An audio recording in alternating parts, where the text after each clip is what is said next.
Ambassador Marcus Kane stood in the center of the vast crystalline chamber, his simple black diplomatic suit, a stark contrast to the ornate robes and biomechanical augmentations of the beings surrounding him.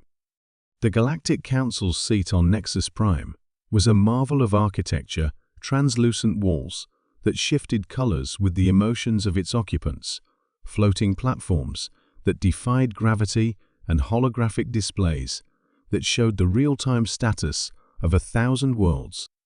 Right now, those walls pulsed with shades of amber and gold, the universal colors of amusement and condescension. High Counselor Zarathax, a towering insectoid being with 4 arms and compound eyes that reflected the chamber's light like fractured diamonds, clicked her mandibles in what Kane had learned was the Kytherian equivalent of laughter. The representative of Earth speaks of consequences and retaliation.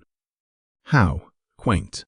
The other council members joined in with their species' versions of mirth. Councillor Vexstar, whose gaseous form undulated within a containment suit, released harmonic vibrations that sounded like wind chimes in a hurricane. The machine consciousness known as Prime Unit 77 emitted a series of electronic bleeps that somehow conveyed derision better than any organic laugh could. Kane remained perfectly still, his grey eyes fixed on the central podium where the Council's decision matrix was displayed. Earth's petition for protected status had been denied. Again, the 4th time in 2 years. Earth's military consists of chemical rockets and kinetic weapons, continued High Counselor Zarathax, her translation implant rendering her chittering into perfect standard galactic. Your species has barely mastered fusion technology.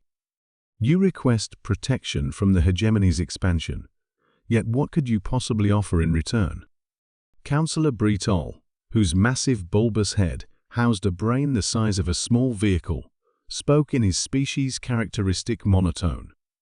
Earth's tactical assessment shows 12.7 billion humans across 1 planet and 3 minor colonies. Total fleet strength, 847 vessels, all sublight capability. The hegemony fields 100,000 ships with faster-than-light travel and quantum weaponry. The chamber's walls shifted to deep purples and reds colors of dismissal and finality. Kane finally spoke, his voice cutting through the alien sounds like a blade. I understand the Council's position. However, I must inform you that Earth's government has prepared for this eventuality. High Counselor Zarathax leaned forward on her floating dais. Oh? And what might your primitive species do that could possibly concern us? Kane reached into his jacket and withdrew a small device no larger than a human thumb. The chamber's security systems immediately activated, energy fields crackling to life around the council members. But Kane made no threatening moves. He simply placed the device on the floor and stepped back. Project Umbra, he said quietly, developed in the Titan research facilities over the past 15 years. Earth's scientists discovered something interesting about dark matter interaction. Councillor Vexstar's gaseous form swirled faster within his containment suit. Dark matter manipulation requires technology beyond your species' comprehension. This is clearly a deception. Kane looked up at the vaulted ceiling, where stars from across the galaxy were visible through the transparent dome. In approximately 30 seconds, you'll receive confirmation from your monitoring stations throughout this system. The device I've placed contains a quantum transmitter. It just sent an activation signal to every piece of dark matter within a 50 light-year radius of this planet. The laughter died. High Counselor Zarathax's compound eyes fixed on Kane with sudden intensity.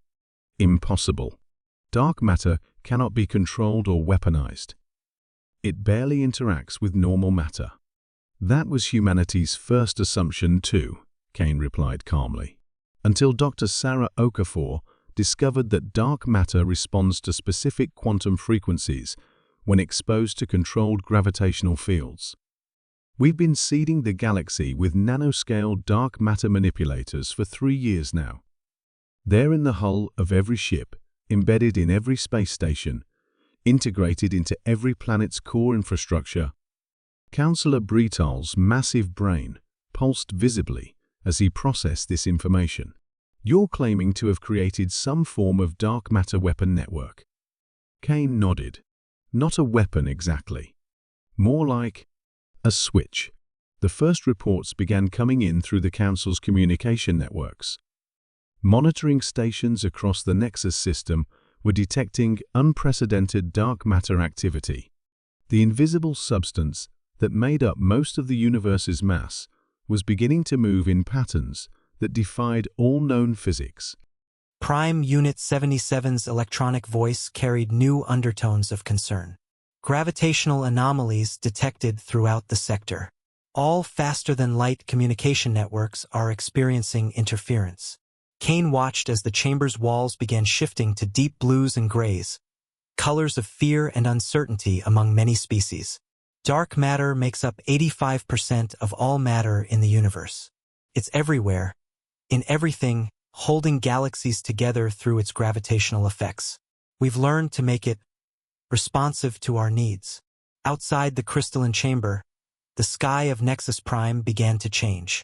The normal pale blue atmosphere started darkening as invisible dark matter particles aligned themselves into new configurations. Stars became harder to see as dark matter lenses began bending light away from the planet. High Counselor Zarathax rose from her dais, her forearms spread wide in alarm. "What have you done?" "Earth is no longer requesting protection," Kane said, his voice carrying a weight that hadn't been there before. "We're offering it. The dark matter network can be used to shield planets from stellar radiation, create gravitational barriers against invasion fleets, or..." He paused, watching as the chamber's lighting systems began to fluctuate. Collapse the fundamental forces that hold matter together on a galactic scale. The reports flooding into the council chamber painted an impossible picture. Dark matter throughout the local galactic cluster was reorganizing itself into vast structures that could redirect gravity wells, create impenetrable barriers in space, or generate tidal forces capable of tearing apart entire star systems. Counselor Vextar's harmonics took on desperate undertones. The implications: if dark matter can be controlled, it could destabilize galactic civilization itself. Kane nodded grimly. Humanity has spent decades being dismissed as a primitive species. We've been invaded, enslaved, and experimented upon by more advanced civilizations. So we adapted. We found a force that none of your species had even considered weaponizing because it seemed impossible. The sky outside had turned completely black now, as if Nexus Prime had been shrouded in an artificial night. Emergency lighting activated throughout the chamber as the planet star became completely obscured by dark matter manipulation. "What do you want?" High Counselor Zarathax's voice had lost all traces of condescension. Kane retrieved his device from the floor. "Mutual respect. Earth becomes a full voting member of the Galactic Council. The hegemony's expansion into our territory ends immediately, and all member species agree to a non-aggression treaty that recognizes humanity's right to exist and expand." Counselor Bretal's massive brain pulsed rapidly as he calculated the consequences. "And if we refuse?" Kane looked around the chamber at the assembled representatives of galactic civilization. "Then tomorrow, you'll wake up to discover that the hum of emergency power systems." High Counselor Zarathax slowly settled back onto her dais. "You would risk destroying galactic civilization to secure your species' survival?" Kane's expression remained impassive. "Counselor, you've spent the last hour explaining to me why humanity is insignificant. Now you're worried about what we might do to galactic civilization. Which is it?" Prime Unit 77's electronic voice crackled with interference from the dark matter field effects. "This is unprecedented. No species has ever wielded control over fundamental universal forces." "Because no species has ever needed to," Kane replied. "When you're at the bottom of the galactic food chain, you learn to think differently about survival." The vote was unanimous. 3 hours later, as Nexus Prime's sky returned to its normal blue and the stars became visible again, Ambassador Kane transmitted a message back to Earth. The Galactic Council had not only granted humanity full membership and protection, but had also established a new protocol for evaluating primitive species' potential contributions to galactic security. The age of humanity underestimating itself was over. As Kane prepared to leave the chamber, High Counselor Zarathax approached him with movements that seemed almost respectful. Ambassador, one final question. How long has Earth possessed this dark matter capability? Kane smiled for the first time since entering the chamber. Counselor, we've had theoretical models for dark matter manipulation for exactly 17 minutes longer than it took me to explain it to you. The device I showed you was a quantum communicator for my ship. The High Counselor's compound eyes dilated in what Kane had learned was the Kytherian expression of shock. Then this was a bluff backed by pure human stubbornness and a deep understanding of galactic psychology, Kane finished. Though I should mention that Dr. Okafor's team back on Titan has been working around the clock to make the theoretical models actually functional. They estimate full dark matter manipulation capability within the next 5 years. As Kane walked toward the chamber's exit, he could hear the sounds of frantic communication behind him as the council members tried to process what had just occurred. Humanity had talked its way into galactic superpower status with nothing more than advanced theoretical physics and an understanding that sometimes the best weapon is the one your enemy believes you have. The sky of Nexus Prime remained clear and blue, but everyone who looked up at it now knew that the darkness could return at any moment, if Earth willed it so.